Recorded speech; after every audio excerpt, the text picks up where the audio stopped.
agradecida con Dios por la oportunidad que me da de compartir contigo un mensaje a través de este video. Agradezco también a mis maestros, la hermana Diana Jaramillo y el maestro Ures Machado, que me hicieron la invitación para compartir en el espacio que ellos tienen en su plataforma. También me presento, mi nombre es Dilia Alcántara, tengo 23 años y soy ministro del Distrito Coahuila.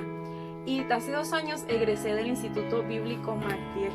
Quiero compartir en este día contigo un mensaje que a través de que estuve en el instituto, en la vida, me he dado cuenta cómo había un cambio en las generaciones.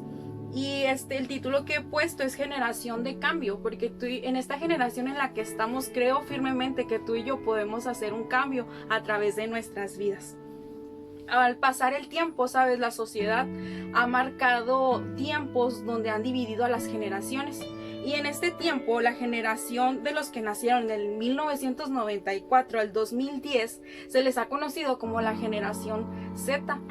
Y los historiadores, los sociólogos han puesto características y rasgos que los diferencian de generación a generación. Y a esta generación se le ha puesto que es la generación Z, pero la circunstancia histórica que se nos representa es la expansión masiva del internet.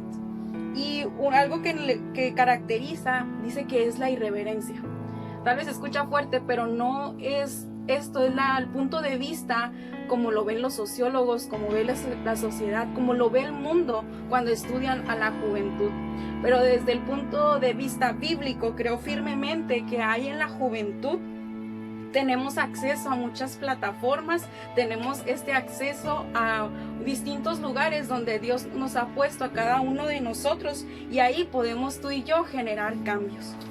Al estudiar la vida de Esteban, que lo encuentras en el libro de los Hechos, en el capítulo 9, pero del capítulo 8 comienza a hablar de este hombre que se llama Esteban. Pero quiero especificar en el último momento de su vida. A través de este video quiero compartirte algunas características que encontramos en su vida y que nos pueden ayudar a ti y a mí para generar un cambio y darle la gloria a Dios a través de ellos. En la vida de Esteban quiero llevarte ahí en el capítulo 9 y capítulo 8 en tu Biblia. La Biblia dice así, en el capítulo 7, versículos del 56 al 60. Dice, y dijo, he aquí veo cielos abiertos y al Hijo del Hombre que está a la diestra de Dios. Entonces ellos, dando grandes voces, se taparon los oídos y arremetieron contra él. Y echándole fuera de la ciudad, lo apedreaban, y los testigos pusieron sus ropas a los pies de un joven que se llamaba Saulo. Y apedreaban a Esteban mientras él invocaba y decía, Señor Jesús, recibe mi espíritu. Y puesto de rodillas, clamó a gran voz, Señor, no les tomes en cuenta este pecado. Y habiendo dicho esto, durmió. Esto lo encontramos en el libro de los Hechos, en el capítulo 7. Sabes, antes de que él comenzara a que lo comenzaran a apedrear y a lapidarlo, él dio un gran mensaje. 53 versículos del capítulo 7 de Hechos, él comienza a hacer un resumen de la historia del pueblo de Israel y del templo y de la ley. ¿Qué sucedía? Los líderes religiosos no soportaban que se hablara en el nombre del Señor. Ellos, los sacerdotes, pensaban que el templo y la ley tenían que ser permanentes. Ellos creían que todo esto iba a seguir marchando, iba a ser permanente. Pero ¿qué hace Esteban? En este mensaje, él les habla y les dice que Dios obra a través de cambios. ¿Y cómo se realizaron estos cambios? A través de personas que él escogió. En su mensaje, él habla acerca de Adán, de Abel, de Enoc, de Noé. Una nación que habla de Abraham, que él llega a ser el padre de la nación de los judíos. Habla de Moisés, de la salida de Egipto a la tierra prometida, lo relacionado con los sacrificios y el templo. Habla del tiempo del tabernáculo y por encima de todo mostrar que los cambios, en todos esos cambios que hubo de personas, de liderazgos, de reyes, profetas, jueces, permanece la fidelidad de Dios. La vida del pueblo tal vez se habían negado a estos cambios por seguir buscando su seguridad en un templo, en leyes. y estaban dejando a un lado buscar un corazón limpio y dispuesto y una vida renovada en el Espíritu. Podemos ver que a través de la vida de Esteban, de su testimonio, de su mensaje, él logró hacer un cambio radical al reflejar una identidad en Cristo, una firmeza ante el rechazo y ofrecer su vida a causa de la fe en Cristo. Y estas son algunas características que generan cambios en una generación. Tú y yo, al poder identificar estas características como joven, podrás ser partícipe de cambios en nuestra generación para darle la gloria a Dios. La primera característica que encontramos en la vida de Esteban para generar un cambio es la identidad en Cristo. Hechos capítulo 7 versículos del 55 al 56, te lo leí ahorita. Pero quiero llevarte a Hechos en el capítulo 6 versículo 17. Ahí en la Biblia nos dice que Esteban fue uno de los que se escogió por la congregación como diácono. ¿Por qué escogieron a este hombre? La Biblia lo relata como un hombre de fe. Él se identificaba por su buen testimonio, lleno del Espíritu Santo, realizaba por obra de Dios milagros entre el pueblo. Hechos 6:8 dice, y lleno de gracia y de poder. De esta manera identificaban a Esteban por su buen testimonio, por un hombre lleno de fe. La gracia de Dios estaba en él y a él lo identificaban. La identidad que él tenía en Cristo pudo llevarlo a ser diácono en la iglesia. Pero esto no se queda ahí. Él comienza a hablar de Cristo de la manera en que lo identificaban. Él era dirigido por el poder del Espíritu Santo para hablar con valentía ante los sacerdotes. Sabes que la identidad en Cristo se refleje en tu vida. La segunda característica para generar cambios que encontramos en la vida de Esteban es firmeza ante el rechazo. Él pudo permanecer firme aunque lo estaban rechazando. Te lo decía, los líderes religiosos de ese tiempo no soportaban que se hablara en el nombre de Cristo. ¿Y qué hizo él? Él no se cayó, él comenzó a hablar de Cristo. Él estaba lleno del Espíritu Santo. El capítulo 6 del libro de los Hechos, versículo 10, nos dice, no podían resistir a la sabiduría y al Espíritu con el que él hablaba, porque estaba lleno del Espíritu Santo. A él lo llevan ante el concilio, le pusieron testigos falsos que decían, este hombre hace palabras blasfemas en contra del lugar santo. Mientras se levantaban falsos contra Esteban, pudieron contemplar en su cara que él parecía a un ángel. Sabes, la Biblia describe la manera en que después de dar este gran mensaje, él se mantenía firme y no intentó huir. Lo que te leía, Esteban estaba firme. ¿Y qué hizo cuando lo estaban apedreando? Él pudo ver hacia el cielo, ver cielos abiertos y a Cristo que está a la diestra del Padre, que lo mantuvo firme ante el rechazo, la esperanza en Cristo, que Él estaba dando su vida por la fe. Y esto nos lleva a la tercera característica para generar un cambio a través de la vida de Esteban. Él se conoce como aquel que ofrece la vida a causa de su fe. Y tú como joven, ¿cómo puedes ofrecer tu vida a causa de la fe en Cristo?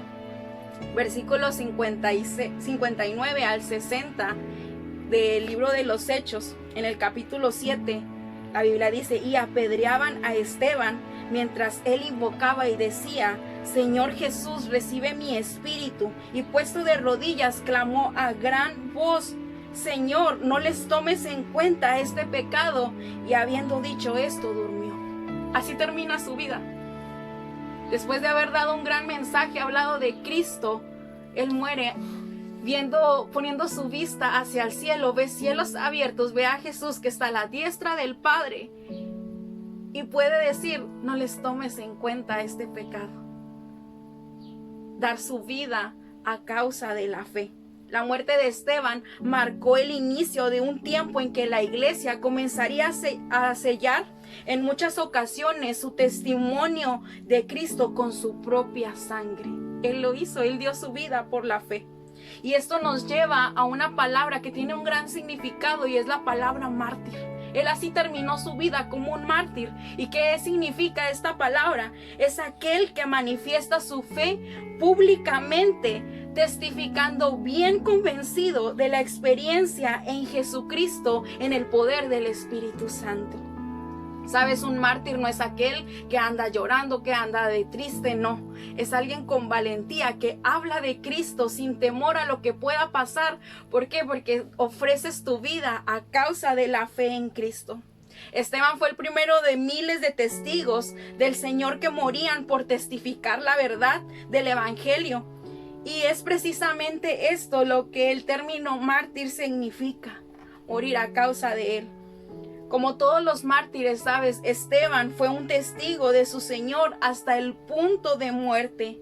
Implica hablar de Cristo. Realmente un mártir no anda ahí llorando por sufrimiento. Un mártir es aquel que sabe lo que es oír a Cristo, tocarlo, obedecerlo y proclamarlo. De Esteban podemos aprender que él no tomó seguridad en su persona. Ahí, por su propia conveniencia tampoco, eso lo dejó a un lado. Testificó con conocimiento bíblico y el poder del Espíritu Santo. Y tú te puedes preguntar, oye, no estamos en persecución, sí, aquí en donde tú y yo vivimos. Pero llegará el día en el que nos va a tocar dar nuestra vida a causa de la fe. No podemos dejar que la sociedad nos caracterice por la irreverencia. Creo que somos muchos los que conocemos a Dios, que tú tienes la decisión de generar cambios positivos en nuestra sociedad, en nuestra generación, para poder darle la gloria a Dios. De Esteban podemos aprender que la identidad en Cristo. Y yo quiero dejarte, por cada característica, quiero dejarte una pregunta para que tú reflexiones ahí donde escuchas este video. La identidad en Cristo, y yo te pregunto, ¿de qué manera te está identificando la sociedad? Tal vez tú puedes decir, yo soy un profesionista, yo soy un ingeniero, yo soy secretaria, yo soy químico, yo soy doctor. No conozco tu profesión. Tal vez ahorita sigues estudiando, pero ¿de qué manera te identifica la sociedad? Como un estudiante, pero un buen estudiante, un estudiante que a través de sus estudios refleja a Cristo, un profesionista, un doctor, un médico, una enfermera, un ingeniero que le da la gloria a Dios en el lugar donde Dios lo ha puesto. ¿Has considerado qué sucedería si nosotros pensamos y comenzamos a ver cada profesión, cada escuela, cada estudiante como un medio para generar cambios, como plataformas para proclamar el Evangelio? Ahí donde el Señor te ha puesto, proclames el Evangelio. La siguiente característica: firmes ante el rechazo. Sabes, nuestro mensaje no es aligerar el pecado. Ante tiempos difíciles tenemos que mantenernos firmes sin temor de hablar la verdad. ¿Por qué? Por más difícil o más crudo que esto parezca, debemos seguir diciendo no al pecado. Reconocer que no vamos a caer, que nos vamos a mantener firmes porque estamos en Cristo y nuestra fe tiene que ser firme en Él. La tercera característica de dar la vida a causa de la fe. ¿De qué manera estás dejando todo? Tal vez no hemos llegado a ese punto de persecución. En otros lugares sí se está dando esto y se pueden conocer personas como mártires. Pero sabes, un mártir no se queda de brazos cruzados, hace su fe pública, testifica, obedece y proclama a Cristo en todo momento. Y te quiero dejar con esta pregunta: ¿estás dispuesto a generar cambios en la sociedad, en nuestra generación? Basta ya de que nos nombren por irreverentes, porque no tomamos las cosas en serio. Creemos en Cristo, creemos en su poder y estamos dispuestos. ¿Estás dispuesto tú a generar un cambio? Ya hay que dejar de vivir de lo que hemos escuchado de la historia, de que en aquellos años los jóvenes, así. No. Es el momento en que tú y yo nos pongamos en acción con la palabra del Señor y llenos del Espíritu Santo para poder generar cambios en nuestra generación, en nuestra sociedad, en tu congregación. Comienza a generar cambios positivos para darle la gloria al Señor. y en esta tarde me dio un gusto compartir contigo este mensaje. Espero y sea de bendición a tu vida, que puedas suscribirte a este canal, compartirlo con alguien para que sea de bendición también para ellos. Que el Señor te bendiga.